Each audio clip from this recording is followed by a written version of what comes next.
اهلا وسهلا، مرحبا من جديد. نص نهار 47 دقيقة، ان شاء الله يا ربي تكونوا بخير. باش نحكيو شوية توا على صغيراتنا، باش نحكيو شوية على التنمر بصفة عامة، على وتيرة العنف اللي قاعدة تتصاعد. خلينا نحكيو شوية زاد في المؤسسات التعليم بتونس بشكل ولا الحقيقة يثير قلق كبير في المجتمع اليوم. انتقادات كبيرة اللي ما لقيناش حل باش نعملوا تطويق للظاهرة هذه ولعدة ظواهر أخرى. هذا حديثنا في حراير تونس. حراير تونس. كما العادة كل ما نحكيو على مثل هذه الظواهر ديما نرجعوا لها مدام لطيفة التجوري، مستشارة خدمة اجتماعية وباحثة في علم الاجتماع وعلوم الجريمة والوقاية من الانحراف، قسم علم النفس. مرحبا بك مدام. أهلا وسهلا، مرحبا بك ومرحبا بالمتابعين الكل. شكرا لك على قبولك الدعوة. إذن موضوعنا اليوم التنمر المدرسي. الحقيقة الظاهرة هذه عمالة تتفاقم، ماشية وتصاعد أكثر الظاهرة وتنتج في عدة ظواهر أخرى زاد لحد الآن انتقادات شاسعة وكبيرة جدا في المجتمع التونسي اللي ما لقيناش حل جذري باش نفاوه النزيف هذا، نحبسوه أو موان. هو يعطيك الصحة. ساعة أول حاجة نقولها لك على ديما تطرقك للمواضيع اللي هي تهم المجتمع وتهم كل الفئات واللي هي تشغلنا نحن كمختصين زادة في المجال هذايا. اليوم الظاهرة نتاع التنمر هذه صحيح هي كيما بقية الظواهر الاجتماعية المتسلسلة المرتبطة ببعضها. إذا كان نشوفوا نسب العنف قاعدة تطلع، وإذا كان نشوفوا خاصة العنف في الفضاء المدرسي والعنف في علاقته معناها بالتلميذ وبين المعلم وما بين الإطار المدرسي وخارج المحيط المدرسي أيضا، فإنها قاعدة تشهد الحقيقة حقائق صادمة ولازمها تدخل ولازمها تفكير يعني عميق في الموضوع. الحل الجذري اللي تحكي عليه ربما يتطلب شوية وقت ويتطلب إرادة اجتماعية لتأسيس وبناء جيل معناها تكون عنده ثقة في نفسه، يكون قادر على الأداء في وسط المجتمع متاعه حتى ينهض بالتنمية وينهض بكل ما هو اجتماعي حوله. وأيضا تضطرب إرادة سياسية في إطار يعني انفتاح المدرسة على تخصصات لابد أنها تكون موجودة حتى تحد من هذه الظواهر. نعرف نحن المدرسة كما أي مؤسسة اجتماعية تجب تكون هي مرآة لما يصير في المجتمع. يعني إذا كان التنمر هذا موجود في المدرسة نفهم أنه راه موجود منه خارج المجتمع، وتجب تكون هي أيضا منتجة للظواهر الاجتماعية، يعني ظواهر تنطلق من المدرسة، تنطلق من الأسرة، تنعكس في المدرسة، يعني ثم عديد العلاقات في الموضوع ده. صحيح. اليوم التنمر اللي يصير من تلميذ لتلميذ أو من أستاذ لتلميذ أو من تلميذ الإطار المدرسي والإطار الإداري، هذه اليوم يعني حقيقة عندها عديد أسباب. هي في الأسس نتاعها تنطلق برفض لكل ما هو مختلف. يعني الإنسان أي حاجة مختلفة عليه يرفضها، ما يعرفش كيفاش يتعامل معها. صحيح. احنا مسألة العنف والوقت الخطاب الكراهية اللي منتشرة في المجتمع. وي هذا اللي كنت باش نجبد لك عليه مدام، اللي هو خطاب الكراهية.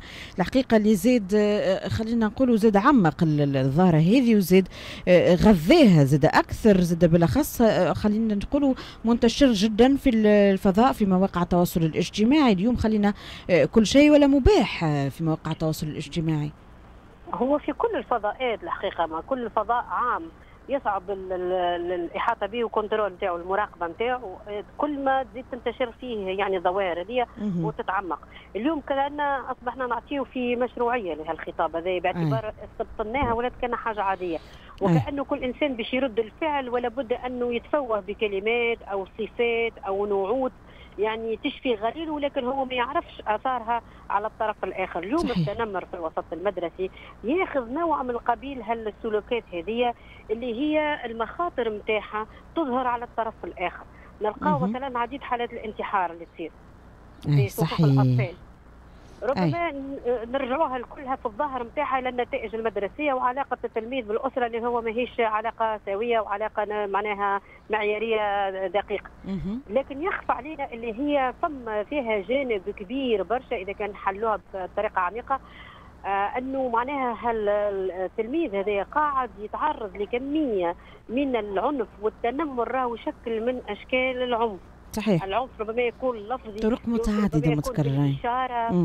معناها احنا كي نحكيو مع تلامذه صغيرات يقول لك راهو غزر لي درا كيفاش، راهو ما احترمنيش، معناها حسيت بالاهانه بالغدره نتاعو. يعني فما حتى اشارات بسيطه تخلي توصل يعني رساله للطرف الاخر اللي هو غير مرغوب فيه، او هو يعني ماهوش في مستوى معين من القبول والتقبل. صحيح. فكل ما يعرف روحه صغير اللي هو غير مقبول في الفضاء اللي هو فيه، وعند الناس اللي هو يربط معهم علاقات اجتماعيه، ربما يحطهم معناها في انتظارات مرتفعه انه يكون معناها يقدروه ويحترموه او يحبوه او يندمج معاهم او يعيد باش يعيش معاهم في الفضاء هذاك العيش المشترك.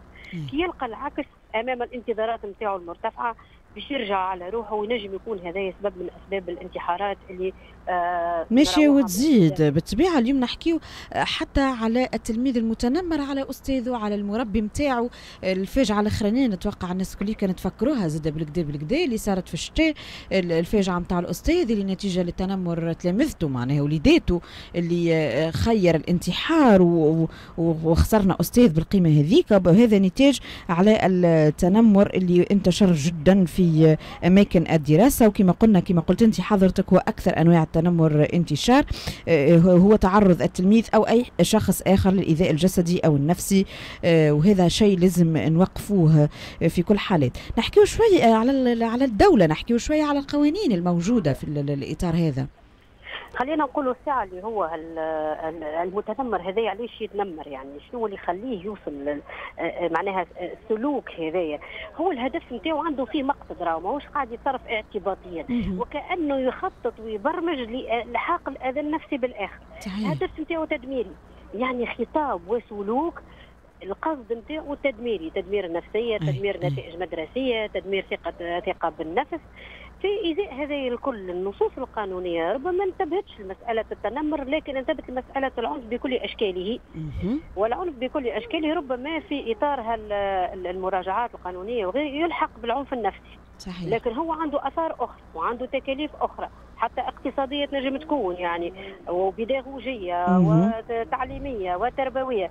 فالنصوص القانونيه شو تقول؟ تقول لك مصلحه الطفل الفضلى في مجله حمايه الطفل، هذه يعني منصوص عليها في النصوص القانونيه والتشريعيه. لكن مصلحه الطفل الفضلى كيفاش يفهمها التلميذ، وكيفاش يفهمها المربي، وكيفاش يفهمها القيم، وكيفاش يفهمها الاداري، وكيفاش يفهمها المدير، ماهيش نفس المصلحه اللي هما متفقين باش يتفقوا عليها. ما عندناش اتفاق على مصلحه الطفل الفضلى في المحيط المدرسي. ربما المدير يقول لك انا المصلحه نتاعو الفضلى انه يكون موجود ومنضبط وما يتحركش لا يمين لا يسار وما يعبرش وما يتكلمش ويقعد راكح. لكن المصلحه الفضلى للتلميذ عنده هو بالنسبه لي هو انه يعبر على رايه.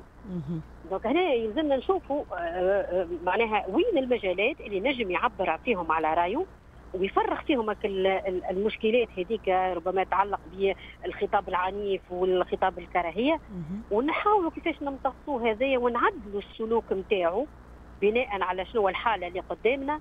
هذه خدمه كبيره لازم تتخدم، الخدمه هذه ما تتخدمش هكاك راهي في اطار برنامج سنوي ولا ايفينمون يعني ولا حمله تحسيسيه ولا حمله توعويه، لا، هذه عمل يومي مباشر. يعني ولا بد أنه يكون في المدارس نتاعنا والمؤسسات التربوية، إذا كان نحبوا نقصوا من العنف بكل أشكاله، وإذا كان نحبوا نقصوا من حالات الانتحار، وإذا كان نحبوا نقصوا من التسرب المدرسي والانقطاع المدرسي وكالغيابات المتكررة، فإن لابد أن يكون عندنا الأخصائي الاجتماعي المدرسي. هذاك اللي يكون موجود في وسط المدرسة. الهدف نتاعو مصلحة الطفل الفضلى، لا هي مصلحة الإدارة ولا هي مصلحة المربي ولا مصلحة يعني المصلحة المختلف فيها. لازم يلقى هو المساحة المشتركة ما بين الأطراف هذه الكل، ويخدم مع الأطراف هذم باعتبارهم ركائز أساسية في عملية تربوية، وأنهم هم كلهم يلقاو الحل الوسط والهدف المشترك اللي باش يخدموا عليه. وقتها يولي الطفل هو محور العملية التربوية، وقتها نشوفوا الظواهر هذه كلها باش تتقلص، وهيبة المعلم ترجع، وقيمة المدرسة ترجع، وقيمة الإطار التربوي يرجع ياخذ يعني القيمة الرمزية اللي كان فيها وبدا يفقدها. هذا هو المطلوب الحقيقة. زاد باش نعملوا إشارة صغيرة على دور الأولياء. زاد كما تعرف اللي الحلقة هذه تجمع 3 أطراف، المربي والولي والتلميذ. اليوم نحكيو شوية يهديكم ويفضلكم الأولياء اللي قاعدين تسمعوا فينا الكوليكا، حاولوا اقربوا لصغيراتكم قدر الإمكان، حاولوا افهموا إذا كانوا يتعرضوا للتنمر أم هما قاعدين يقوموا بالتنمر زاد على زملائهم. على قد ما تقرب لصغيرك تفهم لا قدر الله إذا كان عنده إصابة بالاكتئاب وإلا اضطراب سلوك، هذا اللي ينتج عليه طبعا في تنجم تلاحظوا يعني في تراجع مستواهم المعرفي وغيره. مدام لطيفه عندك ما تضيف في هذا؟ اي انا في الحقيقه في النقطه هذه بالذات معروف علي اني ربما ندافع عن الاسره، لكن مش هو دفاع يعني بمنطقه اني الضحيه ندافع عليها، لا، لكن يلزمنا نعرفوا اذا كان نطلبوا من الاسره انها باش تقوم بادوار معينه، نشوفوا روحنا احنا كمسؤولين كمختصين طبعا احنا مكناها من الادوات هذه. هل الاسره اليوم حقيقه قادره انها تعمل خطاب نتاع نصف ساعه بينها وبين الطفل؟ اليوم الديسكور ما بين الديسكسيون معناتها الحوار ما بين الاب وولده ما يفوتش دقائق معناها، خاطر ما عادش الطرق نفسها اللي قاعد الولي ولا مانيش فاهمه شنو اللي يخلي طرق التواصل تغيرت اليوم على الصغير نتاع قبل. ما عادش نجموا نفهموه كيما الصغير بكري في التسعينات واوائل الفينيات. ديما يهتموا به الباحثين ولا يهتموا به حتى معناها لي بلاتو والكل، هي كصراع الاجيال. صراع الاجيال هل طريقتك انت كي تربيت هي نفسها الطريقه المطلوب انك تربي بها ابنك؟ لا هو ماهوش نفس الطريقه طبعا. عندك قدره على الانفتاح على اليات اخرى للتربيه؟ عندك شي قدره على انك تمشي تتعلم معناها طرق جديده او سبل جديده ونفهم تفكيره زاد صغيري، زاد لازمني نكون معاه في الموضوع نتاعو اليوم، نفهم كيفاش يفكر. الحاجه اللي انا نراها ممكن غلطه هو يراها صحيحه ولازمني نفهم علاش هو يراها صحيحه. اذا كانت تكون انسان تشتغل من 7 متاع الصباح وتروح 8 متاع العشيه، تروح مرهق ومنهك ومتعب، انت بيدك محتاج لرعايه و يعني كولي معناها نحكي لرعايه نفسيه ورعايه اجتماعيه ورعايه صحيه. هنا عندنا مشاكل متسلسله مرتبطه ببعضها. صحيح يعني هو صحيح. تلميذ الحلقه الضعيفه في المساله هذه. اليوم لازم ناخذ معناها ربما اجراءات جريئه في تنظيم التوقيت المدرسي وتوقيت الاسره التوقيت الاداري زاد توقيت العمل. اكيد هذاك هو يعني توقيت العمل الاسره بصفه عامه في القطاع الخاص ولا العام اذا كان ما عندهاش فتره زمنيه باش تعديها مع ابنائها ما يمكنلهاش انها باش توصل كل الرسائل التربويه الصحيحه. صحيح. اذا كان فما شكون يقول لك مثلا مدارس يقول لك نخدم على الجوده حتى لو كانت تكون 3 دقائق لكن جوده. لكن هالجوده هذه احنا في مرحله انتقاليه باش ننقلوا من مجتمع لا يحسن ربما الاحاطه والارشاد التربوي والنفسي لابنائه الى اسره قادره. لابد من هالمسار هذا ياخذ وقته، لابد من يكون مبني على اسس علميه دقيقه، ولازم فيه تدخل كل الاطراف. اليوم المجتمع المدني اللي كان يلعب دور كبير في الوسط المدرسي ويدخل للوسط المدرسي ويتابع ويباشر ويعاون الاطفال، اليوم نلقاو معناها ضعف هالمردود هذايا في المجتمع المدني ما عادش موجود. يعني خلي الاسره اليوم كي ما تعرفش وين تمشي، تشك في ابنها هل عنده صعوبه تعلم، هل هو اكتئاب، هل هو مرض نفسي، هل هو مرض عقلي، هل هو دلال، ما تعرفش تفرق. اي صحيح. مش ما عنديش تلقاهم المختصين باش تلقاهم ربما في الطب المدرسي بالرونديفو البعيد، وساعات تاخذ موعد يفوت السنه الدراسيه تمشي في جوان ولا في جويليه. يتطلب هذا جهد مادي كبير، يعني المتابعه النفسيه تتطلب جهد مادي. الاسر التوفيق غير قادره القدره الشرائيه نتاعها انها باش تتوفر الامن الغذائي لابنائها والثقافي والرعايه معناها الاساسيه، وتعتبر المساله النفسيه وكانها من الرفاه، وقت اللي هي السبب الاولاني نتاع المشكلات الكل. واضح. وهي مكلفه ماديا. فانه هنا علاش قلت لك هي راهي حلقه كامله متسلسله مشكلات تظهر الاثار نتاعها. مساله التنمر، مساله انتحار الاطفال والتسرب المدرسي والانقطاع المدرسي هي اثار مترتبه عن ظواهر اجتماعيه ما اوضح.